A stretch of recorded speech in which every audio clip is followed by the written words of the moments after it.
No role plays, no conference calls, no BS. Chris and Lorenzo share 4 decades of combined experience to help you become a more effective leader. This is Hacking Your Leadership.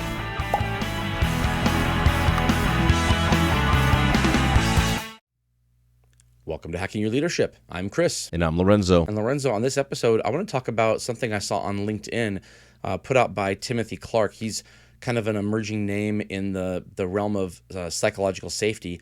And, we've been talking a lot about this stuff. There's a lot in here that in the topic of psychological safety that is important when it comes to leadership development and how leaders impact their teams. It kind of extends little fingers into a lot of elements of how your team functions. Is having that base of having psychological safety. There's an infographic that he put out on questions to assess your personal impact on your team's psychological safety. And I like this because it's almost like an inventory you can take of yourself. Like, what do I do? How am I impacting the team? And it's not something that you necessarily have to go out and do or have your team do differently. It's things you're asking yourself, should I be doing this differently or am I doing this correctly? And there are 7 questions here on your personal impact on psychological safety. I think there's too many of them to do in one episode, so I think we should do them over 2 episodes. The first question of these 7 talks about presence. Your presence has an impact on the tone of a meeting. When you enter a room, does your influence warm or chill the air? Now, the moment I read this, man, I can picture rooms where people walk in and they warm the air or they chill the air. What about you? Yeah, for sure. I definitely think that I've seen leaders on the opposite sides of that spectrum. And it's interesting because when I read the question and I think about it, I would say, I think I bring a good energy into the room. But I think in some meetings, like when I walk in, like I'm warming the air. We're going to have a great meeting today. Sure. And in other meetings, I walk in and there's a chill to it because there's maybe a topic or a conversation or the reason for the meeting that we know everybody knows what needs to be discussed. Now, I think over time, what I would want to have is like the welcoming, warm air piece of it, but understanding that there may be some seriousness to the dialogue. Sure, yeah. If the chill in the air is there because everybody in the room knows that what we're about to be talking about, and it's not a conversation that everybody necessarily wants to have because tough decisions have to be made, or it's not a warm fuzzy conversation about accolades and rewards and bonuses, and if it's a conversation about potentially jobs being cut or people being laid off or the not having good results for a month or a quarter, and we got to talk about what change has to happen, or there are people on the team who are not doing what they're supposed to be doing. How are we going to hold them accountable? Like, there can be a chill in the air because of the tone of what's about to happen. But if you as a leader come in and make that chill even colder, that's a problem. If you as a leader come in and the people in the room think, this is not a conversation that I want to have, but you know what? At least I'm having it with Lorenzo, and that makes it better than the last leader I had, right? So it's you can still warm the air that is already chilly without having to make it completely warm. At the end of the day, as leaders, there are parts of the job that are less fun, but that doesn't necessarily mean that you need to make them even more less fun because of who you are. I can think back to a leader who would come in the room, and the chill that would happen was because I knew that no matter what anybody said as far as the performance, like we'd have like a round table of, hey, tell me about your numbers this month. Tell me about your people this month. Talk about each of the people on your team and what they're doing. No matter what anybody said, including me, the leader would always have some way of talking about what was being done wrong and what needed to be done right without any acknowledgement at all of the things that were being done right. So there's no such thing as somebody doing everything wrong, right? So you talk about the positives, you talk about the negatives, and if you're honest about it, then there should be a great conversation with your leader. If you're dishonest about it, or if you're trying to like downplay the negatives, then I get it. Sometimes you got to be called out.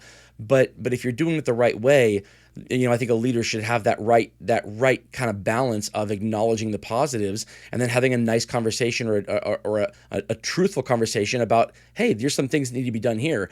This leader would just tear apart everything and talk about all the negatives and really put a lot of weight on the negatives without even acknowledging the positives. And it was a very frustrating and kind of draining thing. And because it happened, every 2 weeks, I could feel my own stress level going up the 2 days and 1 day before the meeting every 2 weeks, like clockwork.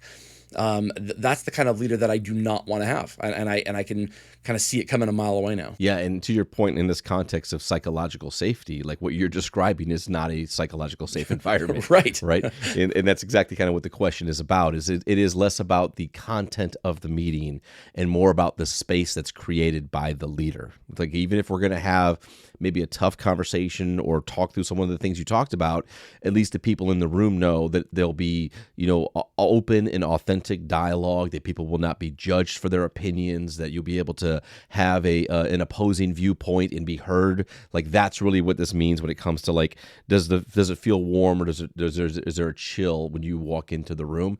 And that's the idea. The idea is that people, even in the times when it is difficult to have the dialogue in a room, that that leader walking in is going to do their absolute best to make sure that there is a very welcoming and open space to talk through it all. Right. And I've used that experience as in my own life to make sure that I never walk into a room as a leader and cause the same impact to have that I had from that leader on that team. That will never happen from me. The next question is about collaboration. It says, when you collaborate with your peers, does your influence accelerate or decelerate the speed of discovery and innovation? And what I think of when I see this is, there are people out there who they don't want to do work. They don't want to be asked to do work. And so any change from whatever's happening now is frustrating to them, because it means they're going to have to change something about the way they do their work. They'd rather just continue doing what they're already doing because it's comfortable to them. And so if a person comes into the room and they decelerate the speed of discovery and innovation, that's what I hear is they don't want things to be discovered and innovated on, because that means they're going to have to change the way they do their work, potentially. They don't want that, so they'd rather things just move along. And when a leader does things right, they're constantly looking for an acceleration of discovery and innovation, because even if things are going well, they won't always go well if you continue to do exactly what you're doing. Macroeconomic things happen, culture changes happen, people changes happen. A lot can change that will require you to change the way you do business, and you have to kind of have that muscle to exercise. You have to be constantly discovering and innovating new things. And if a leader shuts that down, that's a problem. Yeah, this one for me, when I read it, I think that if you're really considering building a space of psychological safety, this is the one that takes a lot of self-reflection and understanding. Because initially you read it and you say, like, oh, I absolutely accelerate the speed of discovery and innovation. And you start to think about, like, well, how do I show up in that room? And is my style of debate one that allows that to happen? Is my standing on my morals, or whatever I want to say, that is basically code for, like, I'm going to stand on my point and defend it till this is over? Like, is that helpful or is that hurtful? Are you truly being open to the perspective of others? Are you allowing yourself to move your ego to the side to at least listen and truly take in somebody else's maybe approach to an idea or strategy? This one to me is one that I read in a full transparency. I go, like, I feel like I accelerated most of the time. But I guarantee that there are parts of my personality, there are ways in which I position questions, or there's ways in which that I make points in a healthy debate or a professional argument that may actually decelerate. Like, I may be turning off somebody's idea because the first one wasn't what I thought maybe was going to be effective. So, like, this is a tough one when I think about, like, really truly being honest about assessing yourself. But I think it's absolutely imperative to consider this when you're talking about really understanding the impact that you have on the group or the person, and allowing them this space to be able to feel just as confident in their opinions and in their positions as you are. Has this happened to you before? Like, are you thinking back to something that's happened to you where you have maybe inadvertently done this, or you heard something that didn't sit right with you, and you assumed that's the way the conversation was going to go instead of figuring out how to make it continue in a different path? Yeah, I for sure, 100%. There are definitely times when I look back, and I mean not like a long time ago, even in recency, where it's like I had a pretty clear opinion on something, and I made sure my opinion was heard, and basically kind of like signaled to my peers that like I'm willing to debate this at a very high level. And Willing to debate, meaning good luck changing my mind. Exactly. But hey, if you want to get in the octagon, feel free. Let's go. Right. Yeah. And I think about that and I go like, okay, but was that like in the moment, was that the most necessary way to handle that? Or was that the thing that at that time in that discussion, did I allow there enough space and air for maybe a different idea, a different approach, a different innovative thought to even exist? Or because my mind was settled, that by doing that, while I may have moved us forward, I may have gotten us to the point of having an answer or a strategy, I may have also at the same exact time maybe killed anything else that was out there that could have been really helpful to what we were trying to accomplish. Yeah, that makes a lot of sense. I like this one because it's about your peers. I think a lot of leaders look at psychological safety from a standpoint of the team that they lead. How do I create psychological safety with the people who report to me so that I'm not shutting down something in a room? And it's an interesting one because a person might be great at doing that, going into a room and making sure that no voice is unheard, that everybody can speak up when it comes to their direct reports. But when it comes to your peers, oftentimes you have to, for lack of a better word, you have to fight for something you believe in, right? And so how do you balance that? How do you fight for something you believe in without, kind of filling the air with whatever you believe in so much that it might make one of your peers feel like even if they have the right answer, I'm not going to speak up. I don't want to go against Lorenzo or Chris at this moment. I'd rather just keep my mouth shut, even though I might have a better answer. So that's why I like this one a lot. Really think about how you impact meetings and time spent with your peers, not just your direct reports. The next one is about feedback. It says, fear breaks the feedback loop. Does your influence increase or restrict the flow of feedback? And oh my gosh, this is a great one because I was told a long time ago, and I've taken steps to kind of correct this, and I think I've done a good job of it. I was told a long time ago that by somebody who gave me feedback, and then when it was taken fine, the right way, the person actually pulled me aside later and said, that was so much easier than I thought it was going to be to give you feedback. And I said, what do you mean than you thought it was going to be? And they said, well, I just always assumed that you would get defensive or that you would, not take feedback correctly. And I said, oh, well, do you mind? Can I ask why did you think that if you'd never given me feedback before? And they said, I don't know why I thought that. I just assumed it. And to me, I took that as, what do I do? What do I give off, that would lead a person to believe that I'm not even intending to give off? And then I started, pushing further with other people. I started to pull people aside and ask, hey, I haven't gotten any feedback from you about anything recently. Is there a reason? And I got some people to say to me, yeah, I just assumed that you wouldn't take feedback correctly. And I'm like it got really frustrating almost because I try to take feedback the right way. So there must have been something that I did that almost prevented it from happening in the first place. And what it finally got down to was when I speak about something, the level of confidence that comes out in my voice about what I'm talking about leads people to believe that I'm unwilling to change my opinion on it.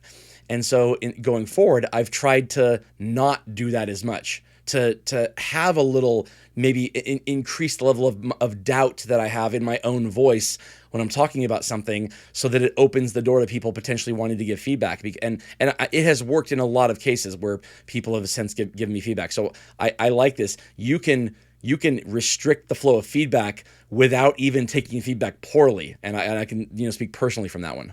Would you like some feedback on that? Yeah, I would love it. You've done an okay job with that. Dang it. No, I think it's Hey, it's life such, is a journey, man. We're not all there. No, dude, it is such a great point, because even when you were sharing it, like I was kind of chuckling to myself of like, I still see you do this from time to time, but I was Yeah. like, but damn it, I do it too. You know what I'm saying? Like I do the same. I speak with such a tone of confidence, even when it's just an opinion or a thought, that many times it comes across as if like, no, like I'm willing to battle everything. Yeah. I'm willing to stand up for everything that I said, and it's like, no, like I'm actually very, very open and willing to listen and want to understand and spend a lot of time thinking about how can I grow from here. But again, to your point, my style of communication sometimes, especially when I have a very strong point of view, can create a space that restricts the flow of the feedback. It's not that it's not that I don't get any feedback. It's just that I know for a fact I can create a funnel there. Yeah, it's a tough one. It's a tough one to do. It's easy to think about times you've received feedback and whether or not you took it the correct way, or if you invited future feedback in the way you responded to the feedback. That's an easy one. The harder one is, do you do things that prevent it from starting? Yes. And that's the one I think where a lot of leaders get tripped up. The last one we'll talk about today is on inquiry. Telling has a tendency to shut people down, while asking draws people out. Does your influence draw people out or shut them down? I think I do this one pretty okay. I'm a curious and inquisitive person by nature, and so I like talking to people from a questioning standpoint as opposed to a telling standpoint. I think that's just that's my go-to. So I think I have a pretty good time on this one. But I know leaders who do it differently, and I think it goes back to the same kind of place that not taking feedback well comes from. If you tell somebody something as opposed to asking them a question, you're less likely to get a difference of opinion. And I think if a leader does that, maybe they're trying to exude confidence. Maybe they're trying to say, hey, I got this. I know what we're doing. But if it shuts people down, then it's the wrong way. Yeah, I think this is a really, really good one, and I'm with you on that. I think that over time, I've learned the power of asking questions, and listening and understanding, and even in moments where where I know the answer, or I know the reason, or I know what happened, or I know why a decision was made, the time to be able to ask questions, to understand about it, and then allow the person to have some self-discovery, allow the person in asking additional questions to allow them to think about maybe what it was, or what the decision was, or why it was made, or what the strategy was. And like doing those things, I've learned create these unlocks where then somebody goes, oh, I never thought about it like that before. That makes so much more sense. Like, I'm going to change the way that I did that, or make a different decision, or address. And I say, great. Like, I love that. Good for you. You know what I'm saying? Like, that's spot on. Like that's the way. And again, that to me, I think also creates a space of that, like, self-awareness, and empowerment element of building confidence as well. So yeah, I think this is a great one, to really consider. Yeah, for sure. People will be so much more likely to have lasting change when change is needed if they feel like they got there on their own, as opposed to being told that they have to change something. So if you as a leader can make somebody feel like whatever has to happen was their idea to make it happen, as opposed to your idea, you will be much more likely to have buy-in on making those changes that are needed, and the changes will be much more lasting, as opposed to potentially just happening while you're looking and then not really happening all the time. Absolutely. And with that, it brings us to this episode's 1-minute hack. But first, a few words from our sponsors. All right, for this episode's 1-minute hack, here's what I want you to do. Click on the podcast description and look at this infograph on the 7 questions to assess your personal impact on your team's psychological safety. We'll put a link in there. You'll see all 7 of them, but focus on the first 4 that we talked about today. And I want you to actually ask these questions of people that surround you, either people who report to you, or people who you are peers, or even your boss. Ask these questions of them and get some feedback from them on your impact on that psychological safety. So ask people if your influence in a room, if you warm or chill the air when you walk into a room. Put it in the context of this question. Ask your peers if your questions or if your input accelerates or decelerates the speed of innovation and discovery? These are questions you can actually ask people directly from this and get some feedback on whether or not you are a positive influence on psychological safety or a neutral or a negative influence. And you can start at the places where you have trouble in order to kind of make that go better with your team going forward, because it's incredible how much power and influence you have where you might not even think you have it. Yeah, I love this approach, and I love asking these questions, and we've always been big fans of like not just the self-reflection piece and the self-assessment, but bringing others along into that journey, because I also think that when you tell somebody, say, hey, I'm working on bettering myself and my leadership, and I am looking to make sure that I'm doing the best that I can to create a psychologically safe environment. So I'm going to ask you a couple of questions, and I would love your real, authentic answers to these things to be able to help me shape my leadership in these spaces. And like when you go and you do something like that with people, with your peers, with those that you work with, what ends up happening, and when they give you their thoughts and you make adjustments, you get a lot of emotional equity with those people, but you also get a lot of grace. You know, you get people that will say like, I'm on this path with Chris. I want him to be a better leader. Even if he makes a mistake, I'm gonna assume he made a mistake, and I'm not gonna hold that against him. I'm gonna talk to him about it. We're gonna open up these spaces of dialogue, and that's so important to this day and age when it comes to the connection that you have with your people. I completely agree with that. I also think that when you're having these conversations with people, no matter what they say, don't push back on any of it. Just take some notes, have a pen and paper with you, take some notes, acknowledge what they're saying with the occasional, okay, and then write it down. No matter what they say, that's the response. There's no pushback, there's no challenging, or it'll never happen again. Like they won't ever do it again. Even if you're thinking in your mind, this is ridiculous, don't give that impression. Just write it down, take the notes, and then do some exploring later on with those notes, and really ask yourself the same questions and see if other people are saying the same thing, because you're not just asking one person here. Hopefully you're asking several people. See if other people are saying the same thing, or if it's just that one person. You'll get to know whether or not what the feedback is, whether or not it's true or not, based on if a lot of people are saying it or if only one person is saying it. But if you want to not shut down the conversation, this is not a time for pushback on any of it. It's just a time for being inquisitive and getting the feedback from people that you've asked for, and then moving forward with it. Absolutely. And with that, it brings us to the end of this episode. This is Hacking Your Leadership. I'm Lorenzo. And I'm Chris. And we'll talk to you all next time.